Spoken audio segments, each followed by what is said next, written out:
अस्सलाम वालेकुम व्यूअर्स। तो आज हम मौजूद हैं नेक्स्ट न्यूमेरिकल नंबर 10.2। इसको हम सॉल्व कर लेते हैं। इसका डाटा बनाते हैं हम सबसे पहले।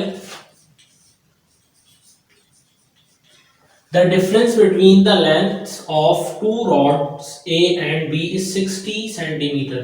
तो हमें लेंथ्स में डिफरेंस दिया हुआ है, लेंथ्स का लेंथ ए माइनस लेंथ बी। हम इसको इस तरह डिफरेंस को शो करता है माइनस साइन, इक्वल है हमारे पास 60 सेंटीमीटर्स के।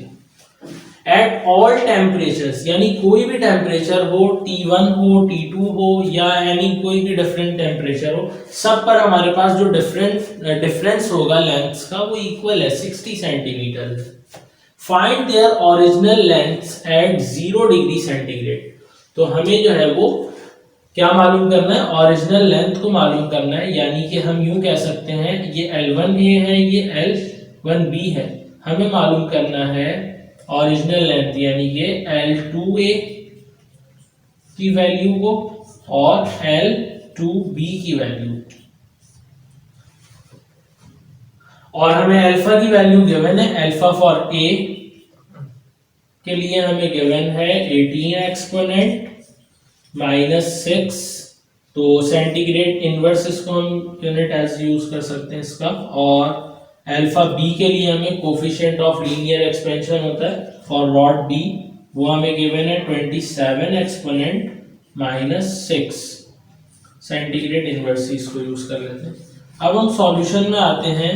तो हमने फॉर्मूला पढ़ा हुआ है डेल्टा एल, या सिंपल L2 के लिए हमारे पास फॉर्मूला हुआ करता था L2 equals to L1 into 1 plus alpha delta T, या हम उसको जो है सॉल्व फॉर्म में भी यूज करते थे L2 equals to L1 plus L1 into alpha delta T. तो इस फॉर्म को हम यूज कर लेते हैं, लेकिन हम किस तरह थोड़ा डिफरेंट स्टाइल में इसको यूज करेंगे। L1A माइ, तो इसको हम किस तरह यूज करें, L2A minus L2B equals to, पहले L2A के लिए हमारे पास फॉर्मूला आया L1A plus L1A alpha A delta T। Second हमारे पास वैल्यू आई माइनस के साइन के साथ, तो ब्रैकेट में हम वैल्यू को यूज करेंगे L1B plus L1B alpha B delta T। Next step इसको हम सॉल्व कर लेते हैं। अब ये हमारे पास एक टर्म आ गई थी, पहले हम इसको सॉल्व करते हैं। L2A minus L2B as it is लिख दिया मैंने। ये L1A plus L1A alpha A delta T minus L1B, और ये माइनस प्लस माइनस हो गया, L1B alpha B delta T। अब मुझे मालूम है कि एक टर्म दे दी गई थी कि L1A minus L1B equal to 60, या ऑल टेम्परेचर यानी L1A माइनस L1B हो, L2A माइनस L2B हो, या इसके अलावा भी कोई अगर लेंथ हो, तो हमारे पास डिफरेंस इनका इक्वल है 60 सेंटीमीटर्स के। तो मैं यहाँ 60 लिख देता हूँ इस टर्म की जगह। इसी तरह मैं डायरेक्टली ये L1A माइनस L1B इसकी जगह भी 60 यूज कर लेता हूँ। एक स्टेप और भी हो सकता है, इसको पहले आप साथ लिख लें इसके, देन आप वैल्यूज पुट कर दें, या हम डायरेक्ट इस तरह भी कर लेते हैं plus L1A alpha A delta T, ये टर्म आ गई हमारे पास, minus L1B alpha B delta T। अब ये 60 यहाँ पर प्लस का है, ये यहाँ राइट साइड पे प्लस का है, ये 60 यहाँ जाकर माइनस हो जाएगा इससे।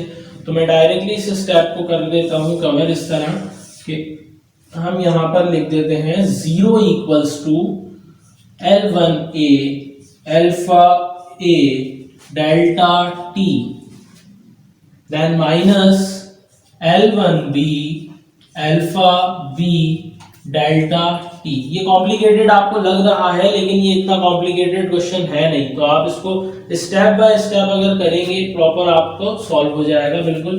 तो ये वाली टर्म माइनस की है, इक्वल के लेफ्ट साइड पर ले आते हैं तो हम प्लस की हो जाएगी। L1b alpha B delta T equals to L1a alpha A delta T.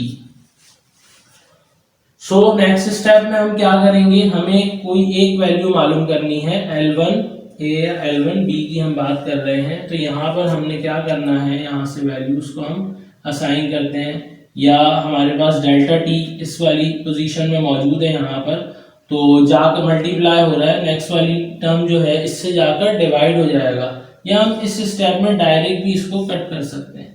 तो यहाँ पर मेरे पास टर्म बची L1b equals to L1a alpha A upon alpha B. ये अल्फा बी हमारे पास मल्टीप्लाई हो रहा था, वहां जाके डिवाइड हो गया। इसी तरह मैं इसको दोबारा शो कर देता हूँ डेल्टा टी को, ये भी जाके डिवाइड हुआ, तो डिवाइड होकर डेल्टा टी से डेल्टा टी हमारे पास कैंसिल हो चुका है। नाउ अब L1b equals to L1a alpha ए की वैल्यू हमें गिवन है क्वेश्चन में, जो कि बराबर है 18 इंटू एक्सपोनेंट -6 के, अपॉन में हमारे पास अल्फा बी की वैल्यू को हम पुट कर देते हैं 27 इंटू एक्सपोनेंट -6 के।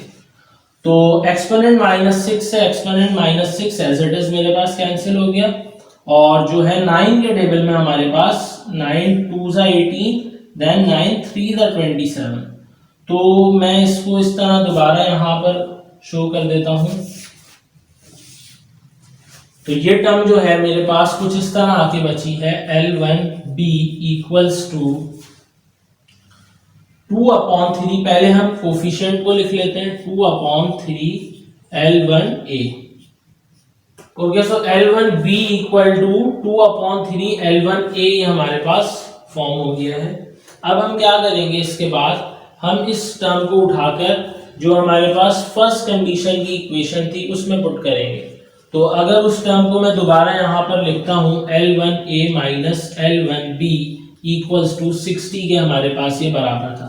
अब अगर L1b की वैल्यू इसमें पुट करें, put L1b in this equation, तो ये मेरे पास वैल्यू आएगी L1a minus 2/3 L1a equals to 60। Now अब इसका अगर एलसीएम लिया हमने तो ये 3 - 2, तो ये हमारे पास 3 - 2, या डायरेक्ट नहीं करते हम, इसको कर लेते हैं पूरा, -2 L1a एलसीएम इसका अपॉन में हमारे पास 3 इंटू 60 इक्वल्स टू 60 आ गया। अब ये 3 जाकर 60 से हमारे पास मल्टीप्लाई हुआ, 3 - 2 तो 1 बचा, L1a इक्वल्स टू 3 जाकर मल्टीप्लाई हुआ 60 से, तो 6 3 ज़ा 18, तो यानी कि ये हमारे पास 180 सेंटीमीटर आ गई इसकी लेंथ, जो कि एक्चुअल लेंथ हमें मालूम करनी थी इसकी, find their original length. Original length या एक्चुअल लेंथ, तो यहाँ पर ये बजाय L2 नहीं होगा बल्कि ये L1 है, और L1a और L1b है। तो ये एक टर्म हमें मालूम हो चुकी है। अब इजीली हम किस तरह मालूम कर सकते हैं इसको, अगेन हम पुट कर देते हैं किसी भी एक इक्वेशन में, तो हमारे पास ये इसका रिजल्ट आ जाएगा। तो मैं इसको इक्वेशन 1 बोलकर इसमें पुट करता हूँ, पुट L1a इन इक्वेशन 1। तो इक्वेशन 1 मेरे पास है L1b इक्वल्स टू 2/3, और L1a की वैल्यू है हमारे पास 180। तो 3 1 ज़ा 3, 3 6 ज़ा 18, 6 2 ज़ा 12, तो ये L1b इक्वल्स टू हमारे पास 12, तो यानी कि 120 सेंटीमीटर्स इसका रिजल्ट आ गया। तो इस न्यूमेरिकल में किसी भी किस्म की कोई प्रॉब्लम हो तो आप पूछ सकते हैं मुझसे, कमेंट में आप कमेंट करके आप पूछ सकते हैं। तो अब ये जो आपको मैं एक बार रिकॉल कर दूं, फर्स्ट इनिशियली मैंने इसको L2 लिख दिया था, L2a और L2b, जबकि यहाँ पर है फाइंड द ओरिजिनल लेंथ। तो ओरिजिनल लेंथ या एक्चुअल लेंथ जिसे हम L1 ही कंसीडर करेंगे, यानी कि हमें डिफरेंस तो 60 डिग्री दिया हुआ है, 60 सेंटीमीटर गिवन है ऑल टेम्परेचर्स पर, लेकिन हमें एक्चुअल लेंथ भी मालूम करनी है कि L1a की रॉड ए की लेंथ क्या है, ओरिजिनल लेंथ, और रॉड बी की ओरिजिनल लेंथ क्या है। तो इस प्रोसीजर को आप बिल्कुल फॉलो करके इस न्यूमेरिकल को सॉल्व कर सकते हैं।